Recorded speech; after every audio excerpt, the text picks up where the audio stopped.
এই রাম মন্দির বানানো বন্ধ করুন। যদি তারা রাম মন্দির বানায়, ঢাকা থেকে গাইবান্ধা লং মার্চ করবো ইনশাল্লাহ, এবং সেই রাম মন্দির ভেঙ্গে গুড়িয়ে দেবো ইনশাআল্লাহ। বাংলাদেশে 18 কোটি মানুষের প্রতি লক্ষ্য রেখে কথাগুলো বলতেছি। গ্রামে গঞ্জে শহরে বন্দরে যেখানে যে আছেন সেখানে প্রতিবাদ করুন। উত্তরবঙ্গের পলাশবাড়ি গাইবান্ধার মেইন প্রবেশদ্বারে এই অঘটন ঘটাইতেছে হিন্দু সম্প্রদায়। তারা হিন্দু সম্প্রদায় বাংলাদেশে সুযোগ পায় কোত্থেকে? আমার প্রশ্ন মাননীয় প্রধানমন্ত্রীর প্রতি, কেন আপনি এই সুযোগটা দিচ্ছেন? এই সুযোগ দিলে সারা বাংলাদেশের মধ্যে বিশাল বড় ধর্মীয় একটা গন্ডগোল বেঁচে যাবে, তা আপনার সামাল দেওয়ার মতো সুযোগ থাকবে না। মেহেরবানি করে এই রাম মন্দির বানানো বন্ধ করুন। যদি তারা রাম মন্দির বানায়, তাহলে অবশ্যই আমরা ঢাকা থেকে গাইবান্ধা লং মার্চ করবো ইনশাল্লাহ, এবং সেই রাম মন্দির ভেঙ্গে গুড়িয়ে দেবো ইনশাআল্লাহ।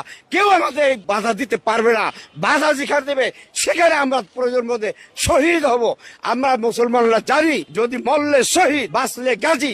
সুতরাং আমরা ভয় পাই না, ভয় আমাদের মধ্যে নেই।